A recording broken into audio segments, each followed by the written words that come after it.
State, do you recognize our jury? Yes, Your Honor. Defense, do you recognize our jury? All right, thank you. Y'all can be seated. Members of the jury, after seated and comfortable, if you could raise your hands to confirm that you complied with the court's instructions during the break. Record reflect all hands have been raised. With that, the state has rested. The defense is going to put on a case. Defense, Mr. Owens, you can call your first witness. The defense would call Sarah Boone.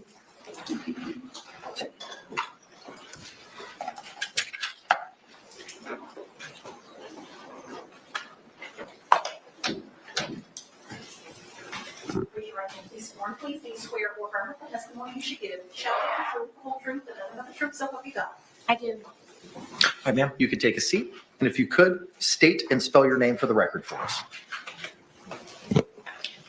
Sarah Boone, 101077. And could you spell your name? Thank you very much. Sir, you may inquire. Ms. Boone, would you please tell the jury where you were born and raised? Atlanta, Georgia. You were born in Atlanta? I was born in Atlanta. And how long did you stay in Atlanta before you moved here to Florida? I was 3 years old, 3 or 4. Okay. And from that time, y'all moved, you and your family, your mother and father, moved to Orlando? And my grandparents. Okay. Y'all all moved down from Atlanta down to Orlando? Yes, and my 2 brothers. Okay. And were you raised here essentially from that time on? Yes, And you resided here in Orange County, Florida that entire time? yes. Okay. And where did you go to high school here locally? I did. How old were you when you graduated?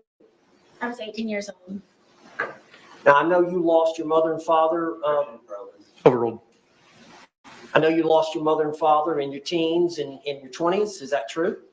I lost my grandfather when I was a sophomore in high school, and I lost my father when I was a senior.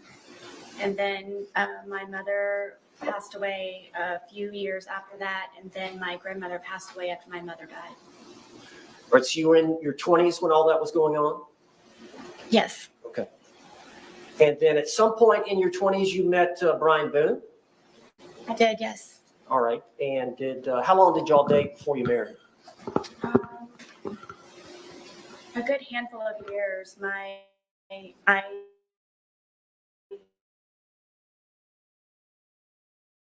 The house since my father had passed away and my grandfather, so So you worked outside the home? I did. Okay. Can you tell the jury when you said you and Brian Boone dated for a while? Do you remember when y'all married? I do. Could you tell the jury when y'all were married? The year? Yeah. Um, Do you remember the date? it happened to be, yes, that after my mother passed away, that he had waited to ask me to marry him because he knew it would be, Sustained. Just answer the question if you can, Ms. Boone. Are you a little bit nervous? a little bit. Okay. Well, just tell the jury if you remember the date that you and Brian Boone married. August 21st, 2004. Okay. And had y'all lived with each other for a short time before that? Short time. Yes. Okay. After you married, how long was it before y'all had any children? Gosh, 6 years? Okay. And y'all have one son. Yes. What's his name? Lucas. And how old is Lucas now? Lucas will be 14 years old on the 28th. 28th of this month? Yes. Okay. So you and Brian were married and y'all lived in Orange County. How long were y'all married? For 13 years. Right. And y'all divorced? Yes. And as part of the divorce, were y'all to share custody of your son? Yes. And so y'all would split the days. Would that be fair to say? Yes. Okay. At some time after you and Brian split up, did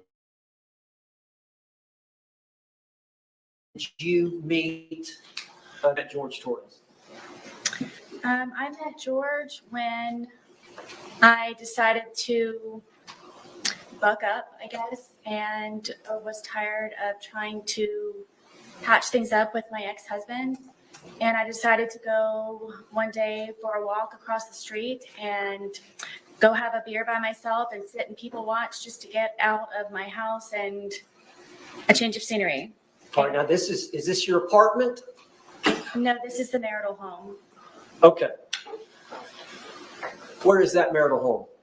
Winter Park? You're no longer living in that marital home? No. Who lives in the marital home? No one. It has been sold. Okay.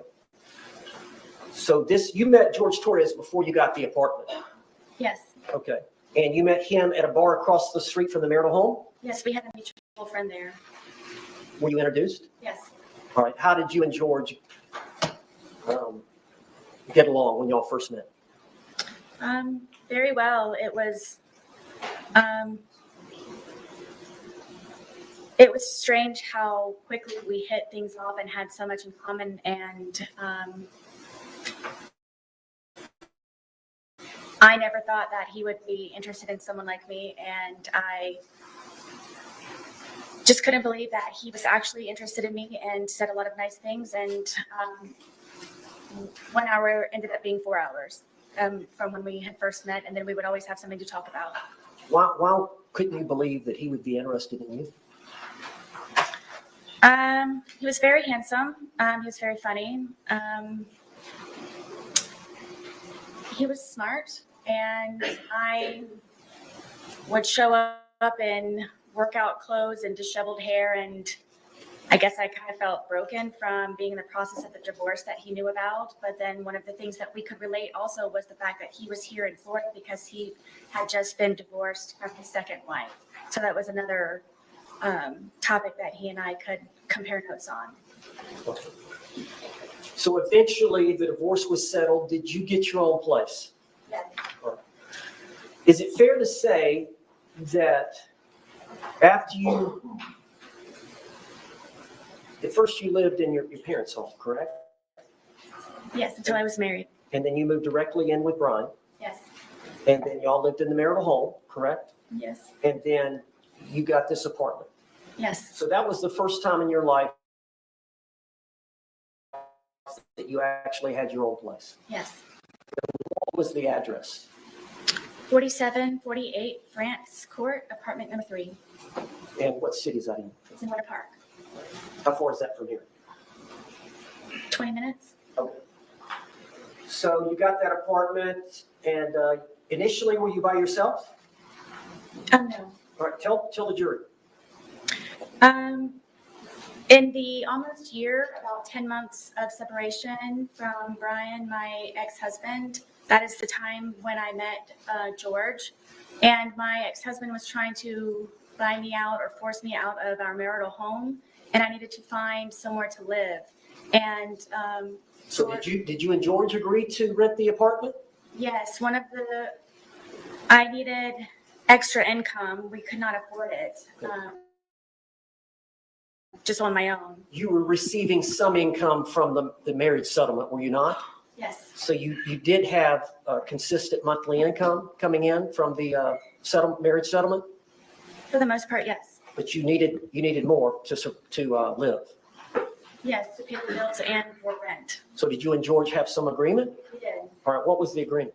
The agreement was that if I decided for he and I to live with one another, because it would be under my name, that he would help with the monthly bills and on a regular basis where it wouldn't be something that I would have to argue with him about. It would just be an automatic. Make sure that everything's paid first, and then from there, hopefully have some fun with it. Okay. And so I understand from that point on, would it be fair to say that y'all saw each other years? No, I would consider us a couple.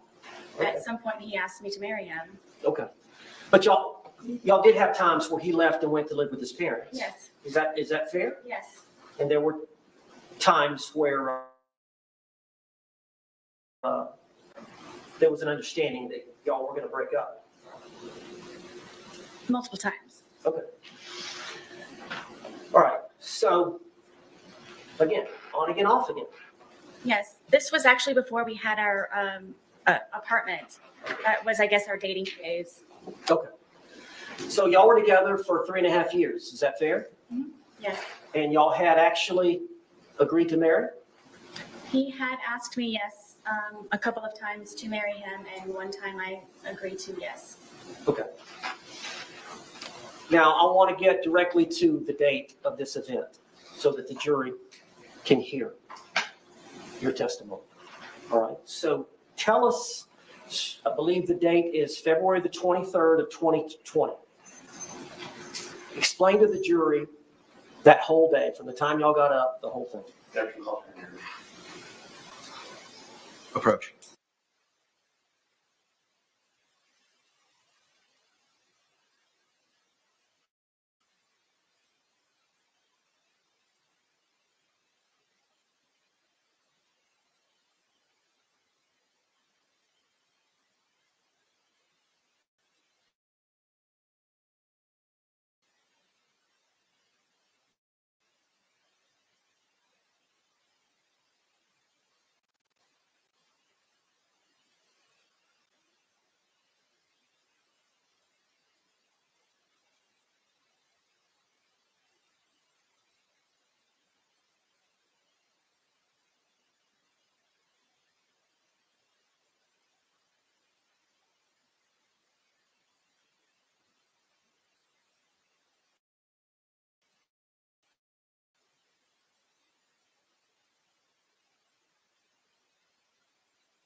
Objections overruled for now.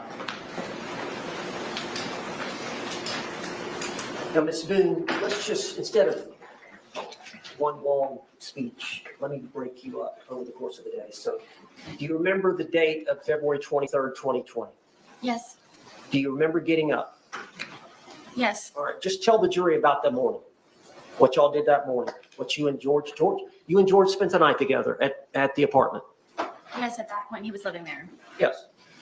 So y'all slept in the bed together upstairs, February. So you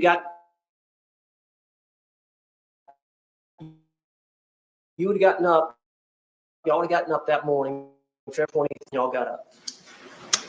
He was already downstairs, and I went downstairs, and he wanted to start the day off by drinking because it was a day off from his job. And I talked him into cleaning and tidying up the house for a sense of accomplishment. So that is what we did for however long that it took. So we did tidy up the house and got everything in order and enjoy ourselves and sit on the back porch. All right, what do you mean by cleaning up the house? What did y'all do? We swept and mopped. We folded some of the laundry. I know that we did the dishes, emptied the dishwasher, just general run-of-the-mill tidying up. And did you have your son coming the next day? Yes, that was one of the reasons why we were able to do that. What was the arrangement you had in terms of the next day would have been your day to pick up your son from school? Yes, What time would you pick Lucas up from school the next day? I believe his school ended at 3:00. Okay. So you would have been responsible to pick him up and he would be spending a night with you that night. Yes, So you wanted to have the house nice and clean. yes.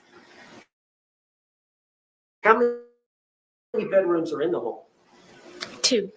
And you and George had one bedroom? Yes. And who had the other?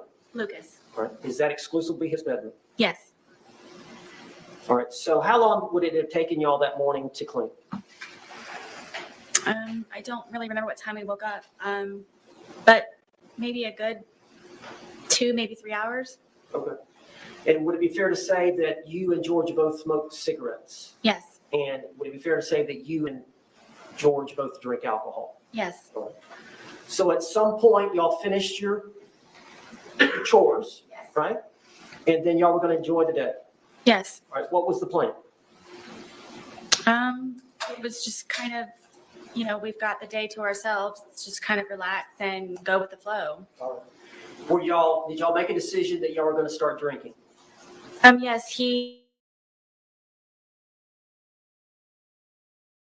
we had a half of a bottle that was already in the refrigerator, and I did not want to go out afterwards. I, again, had Luca coming the next day. So we went over to Publix to purchase another bottle of wine so we could not have to go out later on that evening. Now, you were here in court when the state played the video of you two and the Publix purchasing the bottle of wine. Yes. Is that what you're referring to here with the jury right now? Yes. Okay. And that was around noonish? I believe so, yes. Okay. Had y'all started drinking the leftover bottle before going to the Publix? No. Okay. So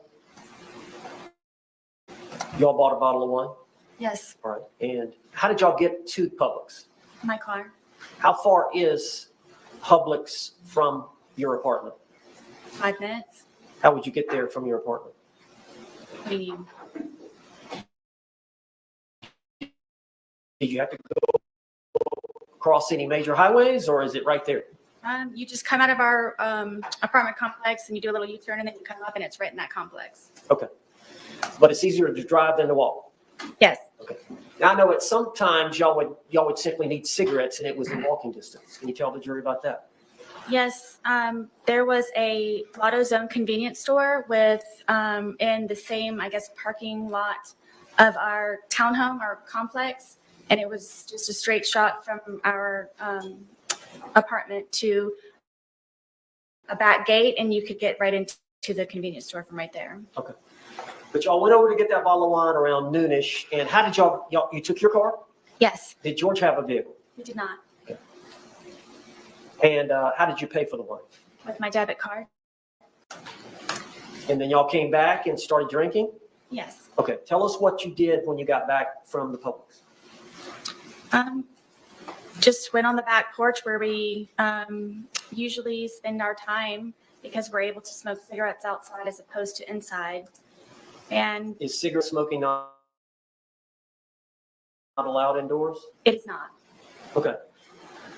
Do you have pets? Yes, I do. Well, did you have pets? I did, yes. Okay. Were they with y'all there that day? Yes, my dogs were with me all the time when I was there. How many dogs do you have? I have 2, And just what are their names? Penny and Tess. And what is the breed? They are red Boston Terriers. And are they both disabled? Yes, Penny is blind and Tess is deaf. So when y'all went out to smoke on the back porch and drink, I assume as well, correct? Yes. Do y'all take the dogs out? Oh, yes. All right. Is there a place for them to do their business out there? Yes, I extended our back porch for them to have a little bit of area as opposed to going from a large backyard from my marital home to our little townhome.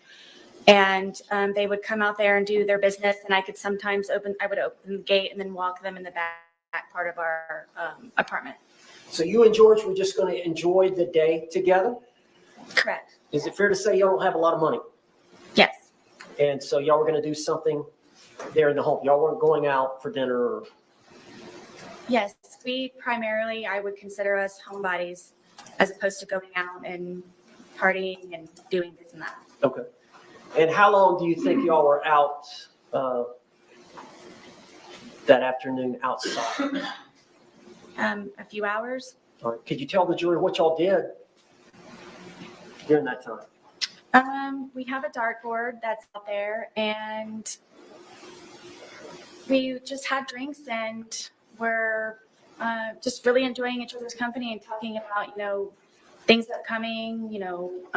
We both were looking for a job and just kind of, I guess, encouraging and supporting and planning. And Well, now you said he had a job. Was he looking for a job, a second job? the job that he had was very unstable. And at that, So he was looking for something new. yes, at that time, yes. Okay. And so during that 2 or 3 hours, would it be fair to say that y'all drank the bottle? Yes. Okay. So would it be fair to say that y'all were feeling the effects of the alcohol? Yes. Okay. At some point, who made the decision to come in? I did. Okay. Why did you want to come in? I felt that George needed a change of scenery. Okay. So y'all came in, and then did y'all do anything else before he left again? Were y'all doing anything? I know y'all did some arts and crafts. What did y'all do? At some point, he went to get another bottle at Publix. Yes. After, I believe it was after it was right before I believe that we had gone and trying to encourage him to call his family. Okay. Now, where are his daughters? His two daughters are located in Pennsylvania, And what are their names? Anna and Destiny. And how old are they? I believe that Anna is in her 30s and Destiny may be in her early 20s. All right. Does he have any more children? Yes, he has a son. And where does his son? He is in Pennsylvania also. Okay. So part of that afternoon is y'all came in to call relatives, call family.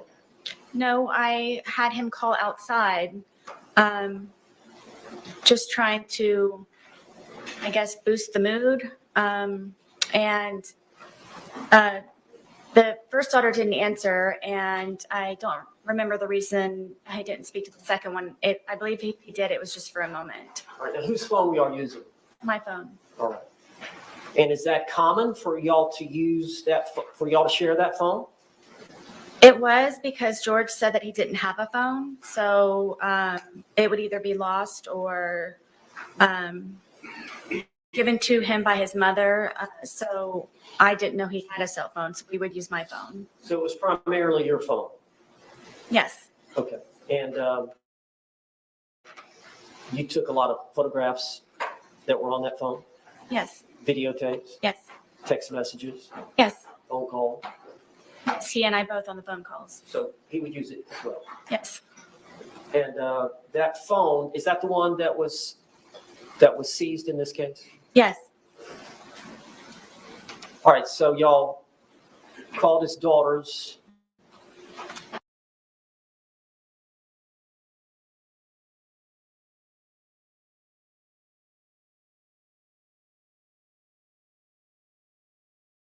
And which brother was that? John. And how many brothers and sisters does George have? I'm gonna list them if that's okay. Okay. It's John, Pharrell, Isaac, Mo, and his sister. Okay. And do they all live here in Florida? Yes, Are they close by? as far as I know, yes. What about his parents? Yes, They live here as well? yes, Okay. But his ex-wives and his children live up in Philadelphia? yes, Okay. So you called the girls, then you called, or George called his brother. yes. Was that conversation that long? No, it was not. Okay. And then after that phone call, were y'all inside by this time? Yes, at this point, I believe that it was a good time to get a change of scenery. So I thought George would be better off inside, and frankly, I didn't want to be outside any longer either. Okay. So just to get an idea, about this time is when he went to get the second bottle, or did y'all stay inside for a while before he left? No, from what I recall, I thought the day was over and it was going to be, what do you want for dinner? Do you have an extra load of laundry that you need to throw in, kind of thing. And that was my understanding. And he said, This was about 5-ish or something?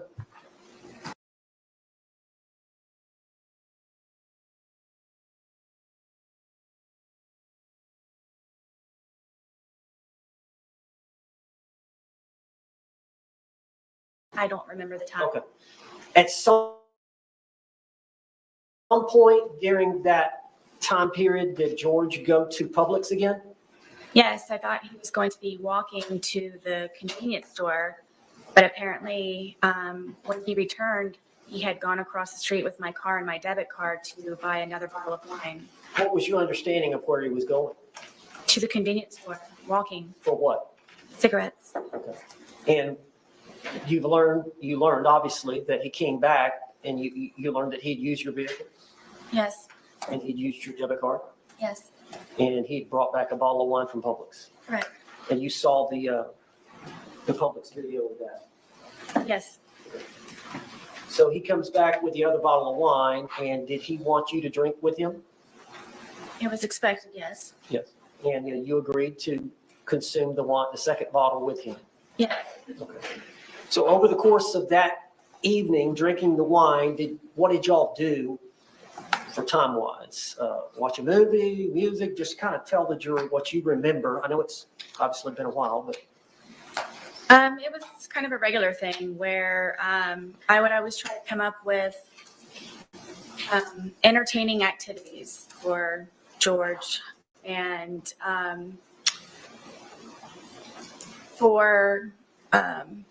I bought a puzzle. We started off at one point doing a smaller puzzle, and then we did that very quickly. So then I purchased a larger puzzle, and I believe it was 1,000 pieces. So I thought to get his mind off of things and to focus on something, it would be smart for us to do the puzzle. So for however long that took, we finished the puzzle. So that was one. did you every piece was finished or was it? Every piece was finished. It was strange that we couldn't find one piece, and we thought it was funny that it was like in like the perfect place on there. But yes, every one but one piece. All right, after the puzzle, what did y'all do? I decided to continue to maintain and focus him, and I have a bunch of paints that I used of my son's that his grandmother bought him. It's a very big art wooden box, and it's got pastels, pencils, paint, any kind of whatever. And he and I were very much into art, and with this resource, it got him very interested in being more creative. How long have you been into art? Ever since I can remember. As a child, You like to draw? I like to do anything artistic. Okay. And I know, we saw some of the pictures of your apartment, but it looks like there was pictures and artwork up. Is that all your work and George's work? The majority of it, yes, are belongings from my home, and then also some of George's, yes, on the wall. Was he pretty good at art as well? Yes, All right, so you both enjoyed doing that. very much. So y'all got out Lucas's art set. What did y'all do with that? We were just, I guess, doodling, whatever. I would always tell him that everything that you make is a masterpiece. So just let loose and just let it go. And we would just paint and, And you know, paint and drink, yes, and listen to music sometimes, and yes. Okay. Now with the dogs, did y'all get the dogs involved? Oh, yes, my dogs follow me everywhere, yes. Was there some dancing going on with the dogs? Yes, after we had completed the puzzle and I guess we're painted out, I thought that it might be a good point for us to maybe listen to some music. And the music that George listens to is it's very fractious to me, and it was definitely not going to lighten the mood. So we ended up finding some channel on the radio, and he was feeling it. And then we ended up, my one dog gets very active and was dancing with us, and we were just having a good time listening to music. And I guess it's getting pretty late in the evening. Yes, Anything else I've missed? I don't believe so. All right. So tell us where y'all ended up before you started the game of hide and seek. We were there. I couldn't think of anything else possibly that I had to continue entertainment. But I remember sitting at the end of the couch and him sitting in one of my son's chairs that was in the living room, and just kind of doing this. Like, what are we going to do now? Like, I very much would like to go to sleep. Had y'all finished off that bottle that he had bought? I don't remember, to be honest with you. Bless you. Would it be fair to say that as the day wore on, the more y'all consumed? Yes, And would it be fair to say that as the day wore on, the more you consumed, the more effects you felt from the alcohol? of course, yes, Both of you. yes, So you would agree, would you not, that at the time y'all were trying to figure out something to do and you put your head down on the couch, that would it be fair to say that y'all were intoxicated? yes. Tell the jury what happened. At one point, I guess he knew that I couldn't come up with anything else, tapped me on my knee and said, "You're it." So from there, I ran up the stairs and hid into our shower, just waiting for him to find me so we could hopefully go to sleep soon at some point. And And your shower, is it a tub or just a walk-in? it's a tub, but it's in the master bedroom, and you have to go all the way upstairs. You have to go in the bedroom, and then you have to go into the bathroom part, and then there's the shower part. So did you lay down in the tub? At one point, yes, I was. So you were hiding? I was trying. Okay. And did you believe that he was going to come try to find you? Yes, Did you wait? yes, for quite some time. All right, then what did you decide to do? That I decided that I need to go to sleep. I'm picking my son up the next day, and we need to start wrapping up the evening. And I went downstairs to find where he was. And what, I think the jury has seen pictures of your, would you call it an apartment or It's considered a townhome. a townhome? So you walk down the stairs, right? Mhm. And at the bottom of the stairs is a bookshelf here? Yes, at the very end of it, yes. Okay.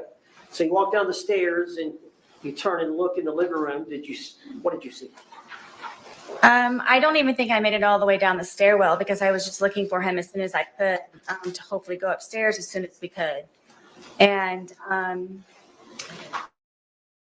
I looked over and I saw him settling himself in the suitcase. All right, tell us about the suitcase. How long, is it an older suitcase? Yes, Whose suitcase was it? this is George's suitcase. All right, and did he use it for traveling back and forth to Philly? Yes, I had recently taken him on a trip to go see his children in Pennsylvania, who he hasn't seen in years. And we took that with us. And because of how dilapidated it was, how broken it was, in the end, after that trip, we decided that we would donate it. All right, and I understand y'all kept the suitcase upstairs. Yes, How long did y'all keep it upstairs? since we had moved in. Is there a closet up there you kept it in?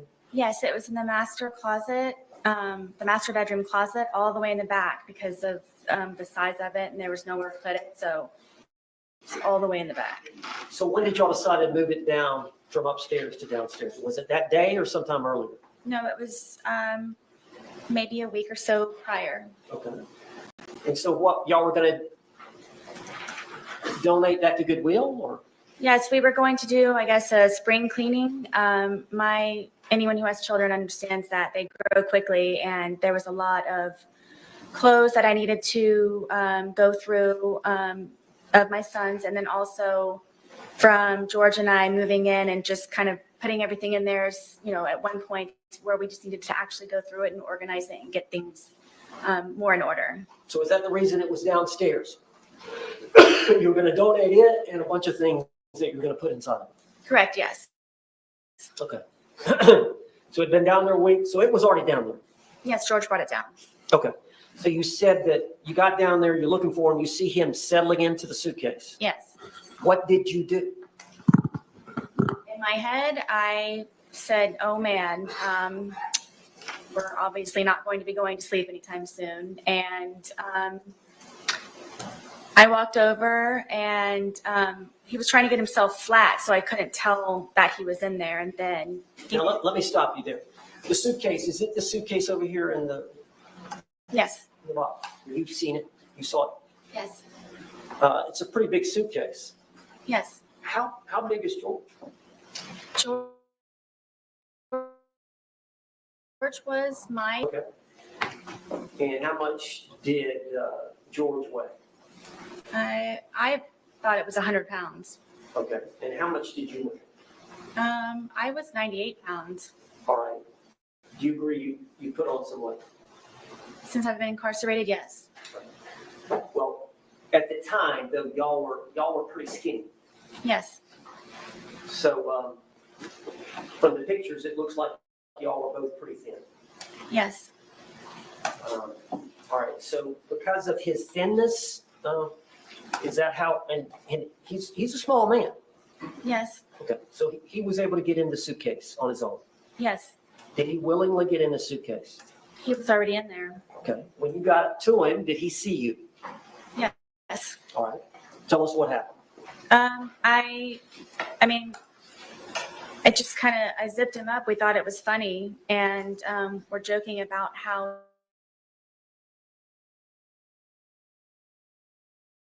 he was.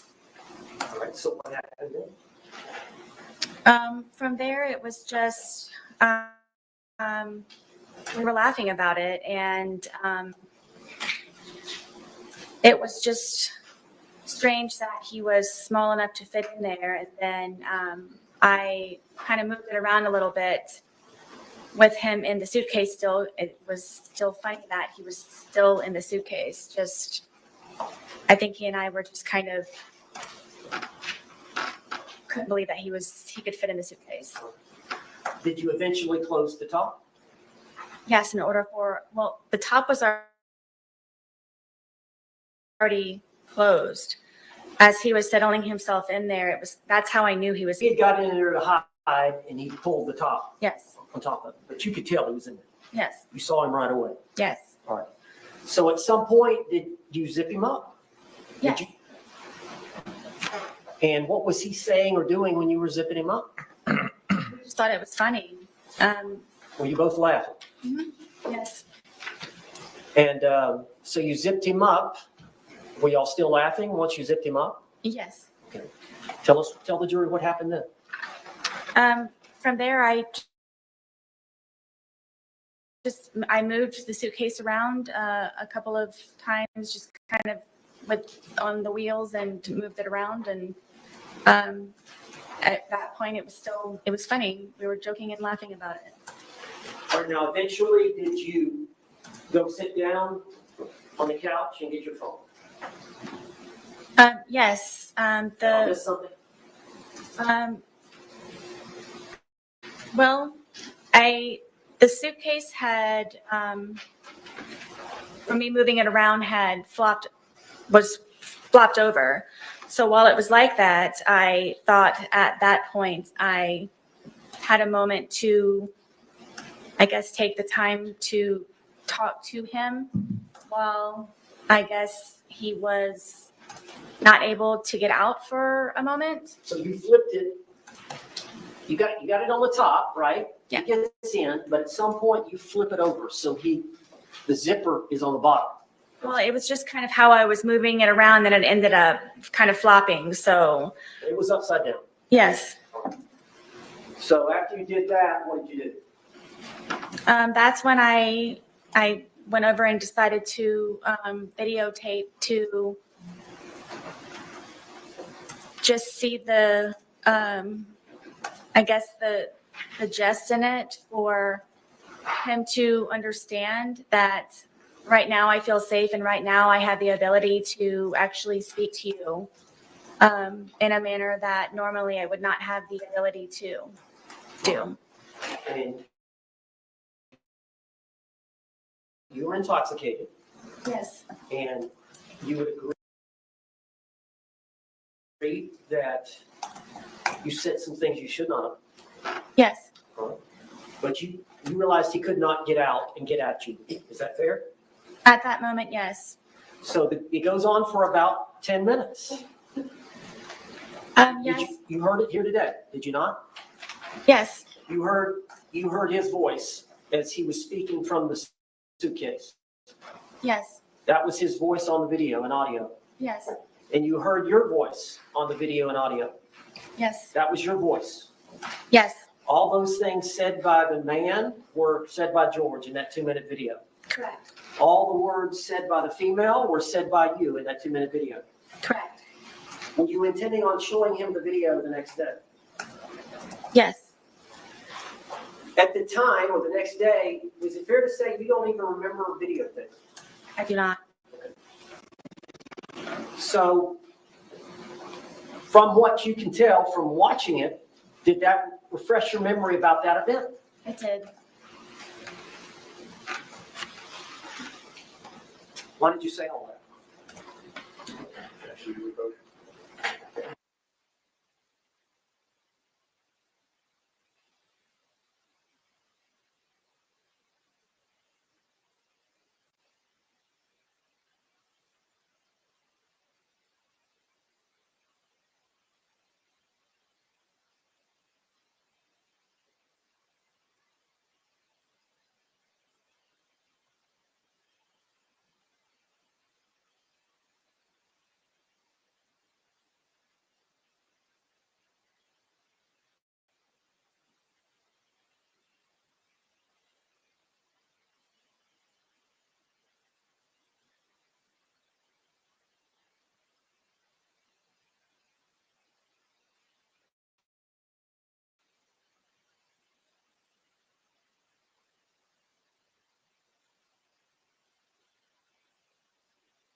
Mr. Owens, you may proceed.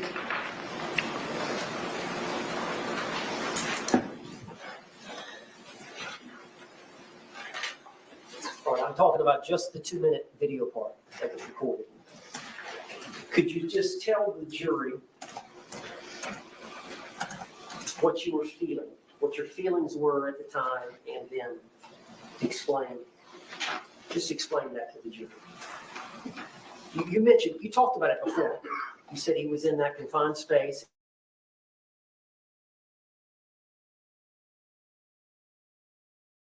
I want you all to know that the majority of the time, am always afraid and always scared. All right, well, I understand that. Yeah, I understand that. But would it be fair to say that you had some anger at that point? I did. Would it be fair to say that you wanted to tell him off to some degree? I just wanted, yes, for him to have a better understanding, which was the whole point of the videos and documentation prior. And you could tell that he was uncomfortable. I'm guessing.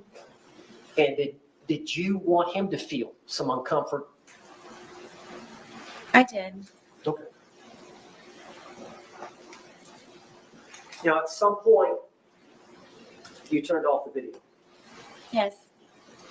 And then we saw a second video, which was approximately 11 minutes later. And you've seen that video that was played to the jury. It was 22 seconds long. Yes. And I don't think you speak in that video. You hear George say Sarah one time. Yes. Is that fair to say? Yes.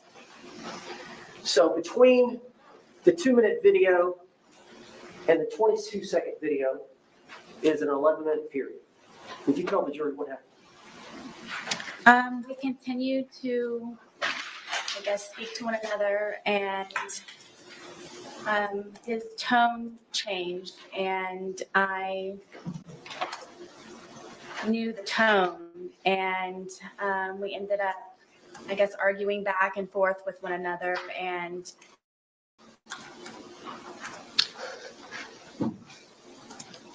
it was the things that he was saying very much frightened me, and cursing at me and threatening me. And Did he want you to let him out of the suitcase? I'm sure so. Okay, go ahead, tell me. And it just got very heated very quickly, and my fear was that he was going to break out of the suitcase, knowing that it was a broken suitcase. And his hand started to come through. His hand started to come through this way. And so I shook the suitcase. Trying to get his hand to go back in, shaking it, and telling him that, please doing this, please stop doing this to me. Please stop doing this to me. So his hand actually got out of the suitcase, Yes, and you went to the suitcase yes, and shook it. yes. Did that force his hand to go back in? No. So you're shaking it. Were you shaking it to try to get the suitcase, his hand back in? Yes, How long did you shake it? I don't know. But his hand was still out. Yes, Was he trying to get out? forcefully, yes, Was he angry at you? yes.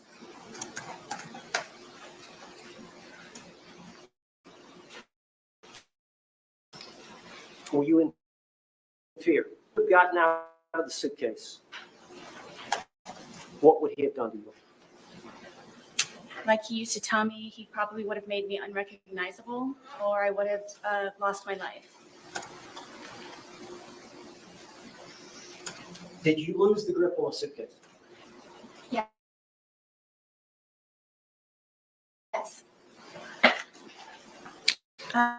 It was leaning up against the dining room table right there. How far was the bat from the suitcase? 3 feet, 2 feet. Was his hand still out of the suitcase? Yes, And was he getting out of the suitcase?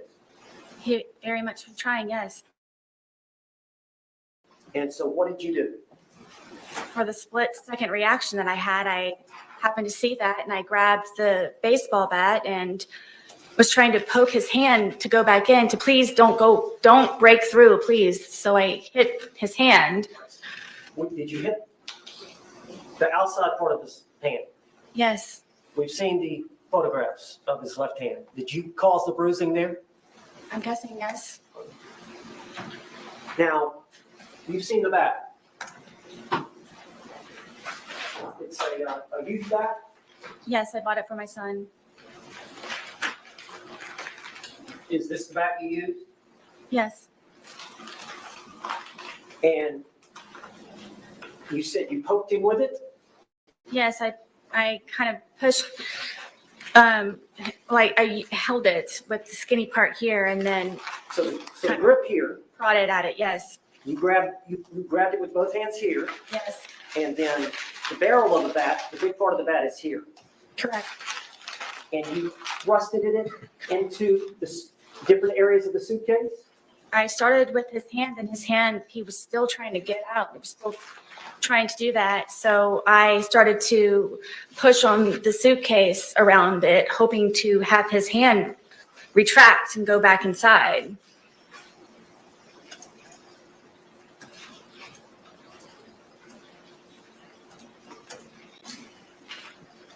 You made those injuries.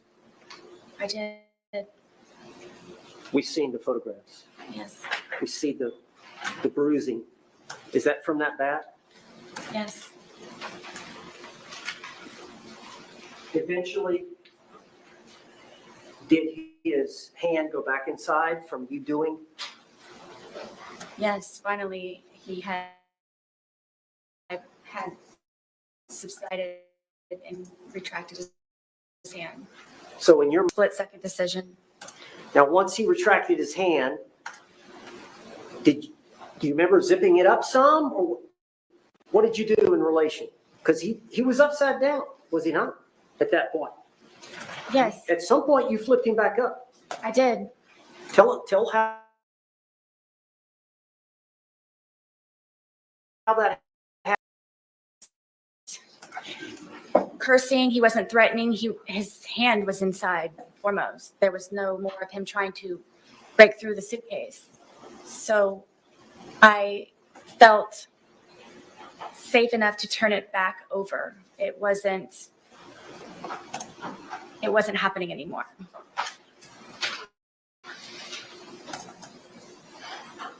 you went back to the video and the couch,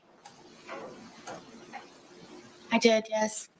and we saw the second video, Yes, the 22-second, and he's right side up again, yes, and you hear him say, Sarah, yes. had you left enough room for him to get out? Zipper to zipper. Yes, that's how his hand was trying.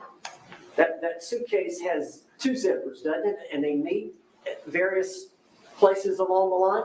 Correct. How much room, when you flipped it over, how much room was between zipper to zipper? I don't know specifically. I mean, it was enough to where his hand was coming out. After you had hit him with the bat, was he not trying to get out anymore? No, Did you believe that he could breathe in there? yes, Did you ever believe he could die in there? no, at all. Were you trying to kill him? Never. Did you want to kill him? I did not.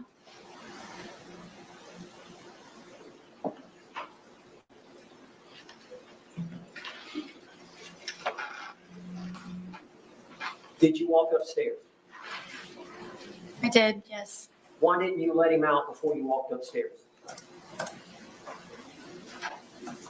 Were you afraid? Terrified is more of the word. As long as he was in the suitcase, he couldn't harm you. Correct.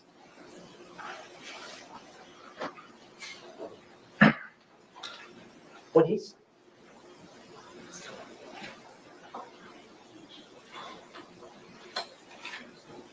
Did you want him to calm down? Yes, I wanted him to stop being angry because I know what it is for him to be angry. You went upstairs. Where were the dogs? The dogs ran upstairs with me. And where did they go?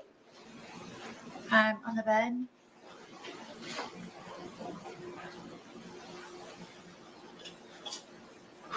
Did you have the phone with you? Yes, I know at some point you called your husband Brian, did you not?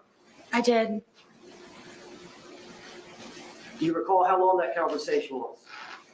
Not very long. Can you recall what was said? I don't remember exactly. No, I don't.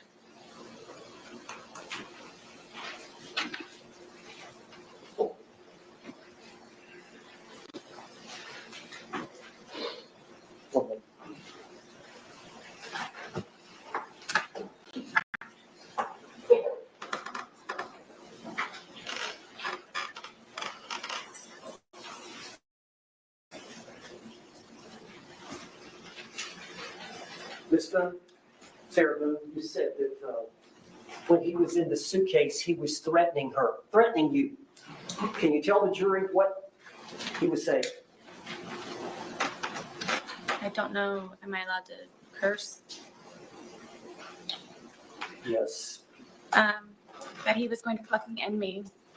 And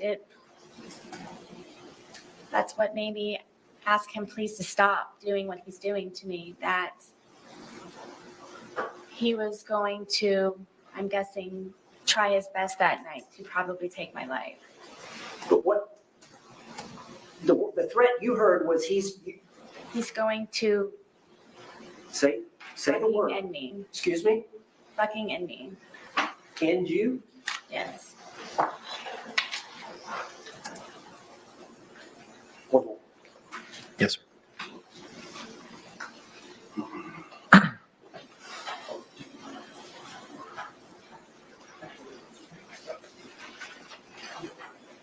Can we approach the bench? Yes.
All right, members of the jury, it is 2:14.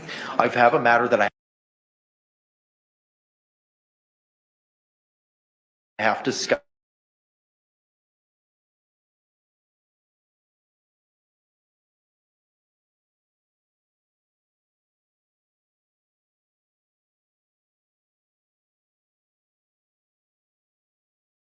With counsel at this point in time outside of your presence. So I'm going to ask you to retire to the deliberation that I've given you. Please do not conduct any independent investigation or research. Do not bring you back in as promptly.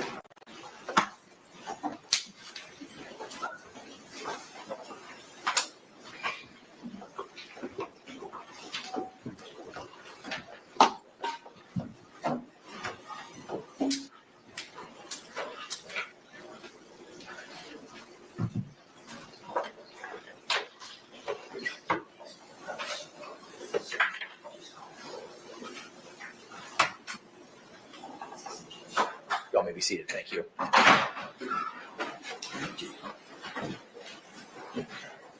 State, you can proceed with any argument at this point in time. Judge, I believe that's pretty close to what we already knew from the deposition testimony, from the doctors relaying what she said for the proffer. What we have here is testimony from the defendant. Her timeline is she comes downstairs after having gone up to the shower and hiding, laying down, after being declared to be it. She comes back downstairs, and before she gets back to the bottom of the stairwell, she can see that the victim is in the suitcase trying to get flat because the lid is flopping and he's not hidden just yet. And so she comes over, and I believe she testified she was moving it around before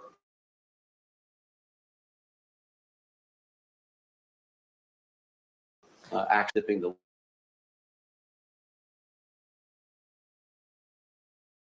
lid shut, but moving it.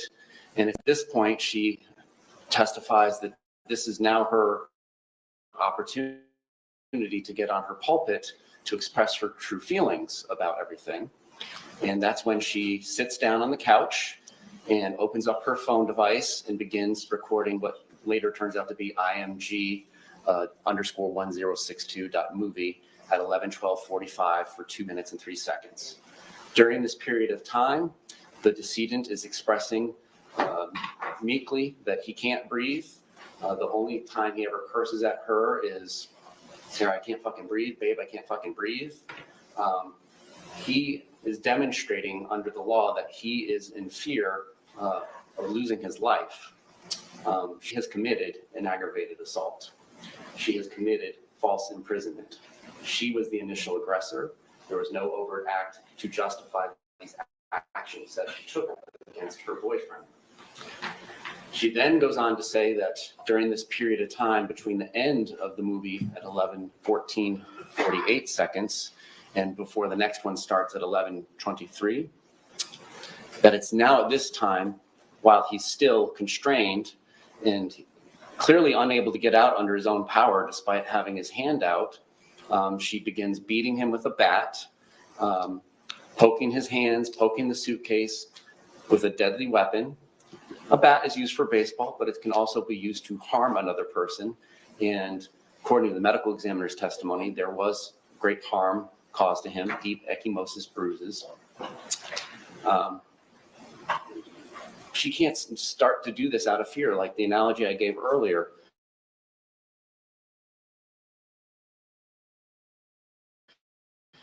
If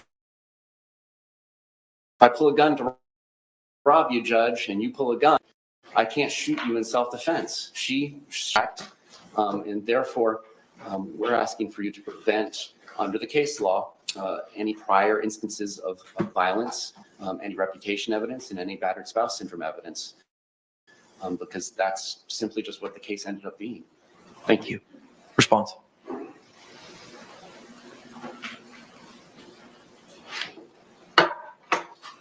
Judge, this was a game by two intoxicated people.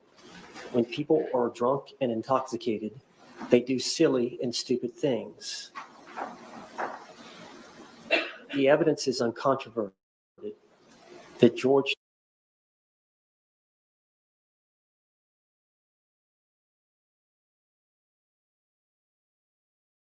Torres willingly, by his own choice, elected to hide in the suitcase. By their interaction between the two of them, giggling and laughing at each other, he consented to her zipping up the suitcase. And the playful nature of what was going on during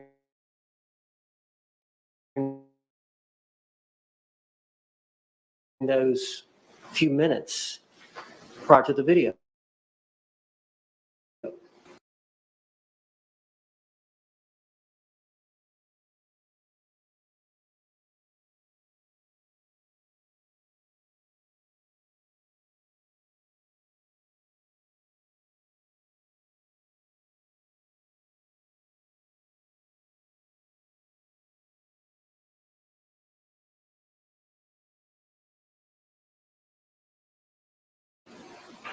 There's a 2-minute period where they're talking. He's saying, I need to get out. I can't breathe. She's not taking him seriously. As you've seen from the videos, I thought it was the boy crying wolf. She did not appreciate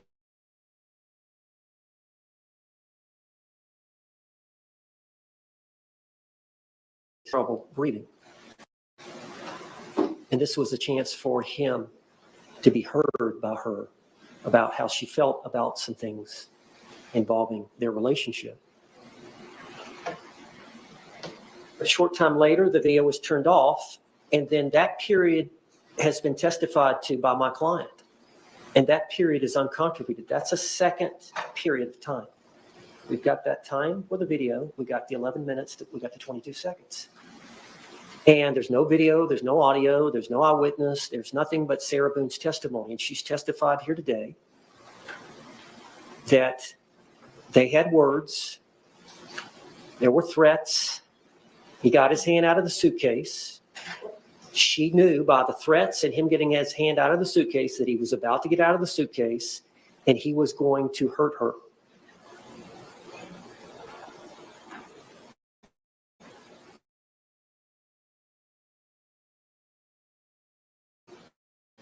A reasonable person under that scenario would believe of harm.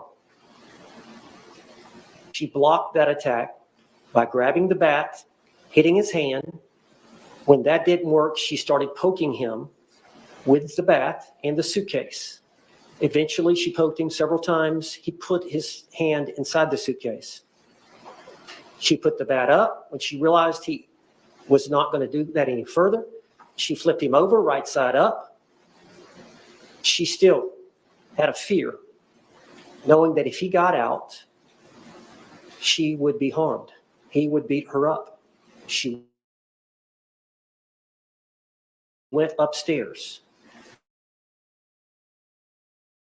That is an overt act that he threatened her. Using the word, I'm going to fucking end it for you, or some words to that effect. I don't remember her exact words, just before she went upstairs while he was still in the suitcase. If she would have let him out, and this is now this is an event involving an omission, failure to act, failure to unzip him at that point before she went upstairs. The failure to act, the failure to unzip, which would have let him out, which would have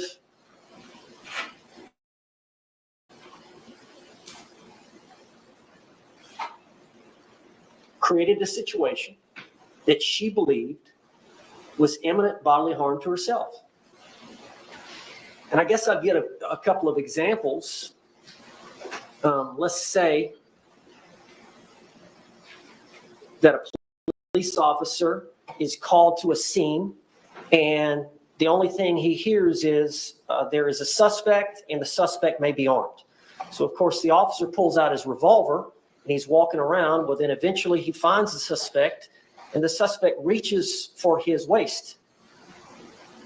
The officer doesn't see the gun, but the officer sees the movement to the waist. The officer fires and shoots the suspect. The officer is justified because there's an immediate threat of harm. The officer has to react instinctively. There's no time to think. Similar to the actions that Sarah Boone had to take. Another example, you're in a bar with your buddies and you've had some drink and another group has had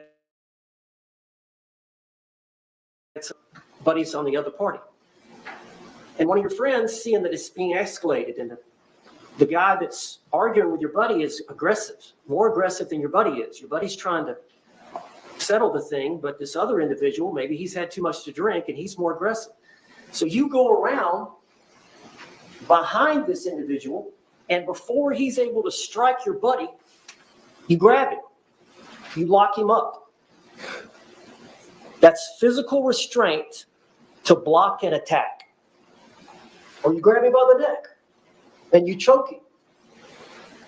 Physical restraint to block an attack. That's what she was doing with the suitcase. If she let him out of the suitcase, she was going to be harmed based on him trying to get out with his hand, based on the threats he made while he had his hand out, and based on the threats while he had his hand inside just before she went upstairs. Thank you. Thank you. Court's going to review all the case law that it's obtained in its research in this matter and come back with a oral ruling momentarily. Thank you.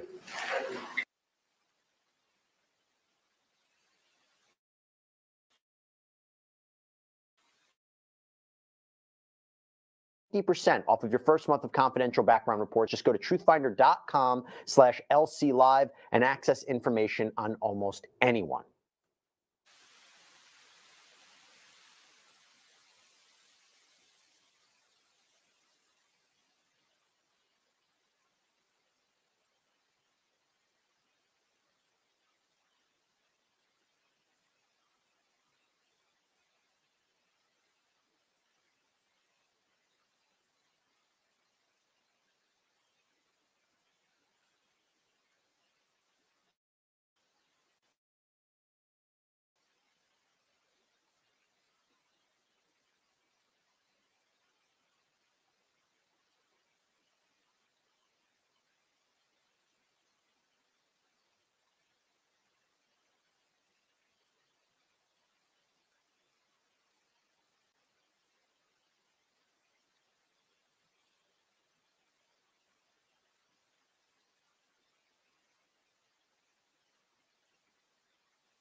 Florida versus Sarah Boone, case number 2020 CF 2603.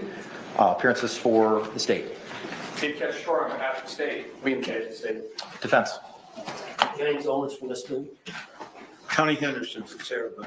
Coming back on behalf of Sarah Boone. Ms. Boone is currently seated at counsel's table, wearing the same clothing from this morning. Court has had the opportunity to review the case law, review the arguments provided by both the state and the defense.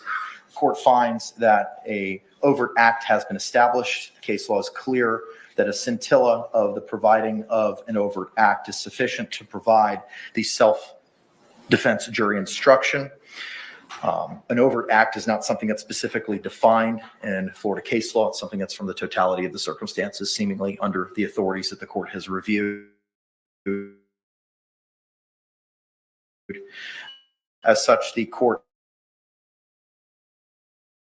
is going to find that under Holland, a overt deed with evidence of reputation and specific instances of conduct and battered spouse evidence, so long as the necessary predicates are established for those items. Any questions or clarifications with regard to the court's order, state? Defense. I think it would help if we went through my exhibits involving the blow-up photographs and these other photographs, because I think some of it was contingent on the court's ruling.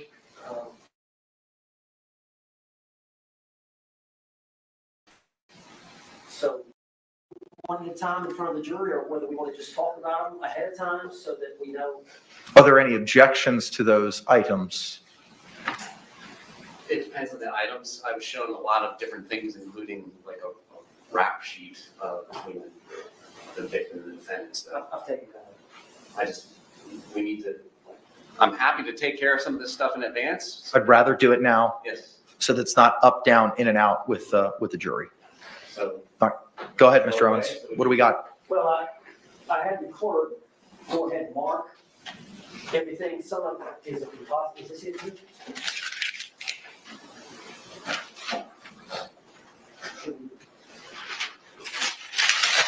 This first is identification, defense identification K. It's 4 pictures involving injuries to the leg. Mr. Owens left what? The leg.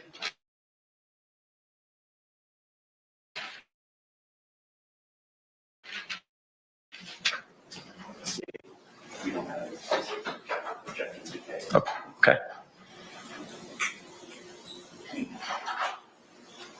Identification, defense identification, composite L, 2 photographs of a burn to her leg. You said that was L, correct? Yes. Again, assuming proper testimony, that the decedent was responsible for that in a criminal manner, and fair and accurate fiction, we have no objection. Okay. Defense exhibit M. For identification. Porch, Sarah's on the back porch with her 2 dogs. The next photograph is a picture of one of her dogs on one of the outdoor couches. Because the relevance is that he would threaten the dogs with harm if she didn't comply with his directives, and he actually harmed the dogs, kicked the dogs as a threat to her. So to get her to do what he wanted, he used the dogs. She was in fear for their safety, so she will testify about this threat. Relevancy objection is overruled.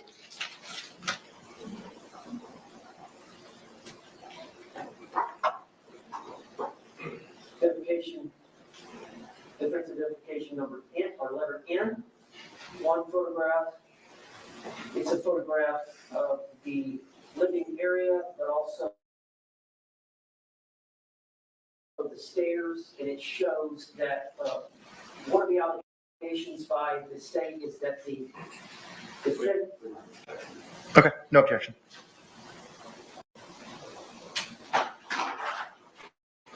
No objection to, assuming all the normal practice stuff. Judge, this is where he took a bath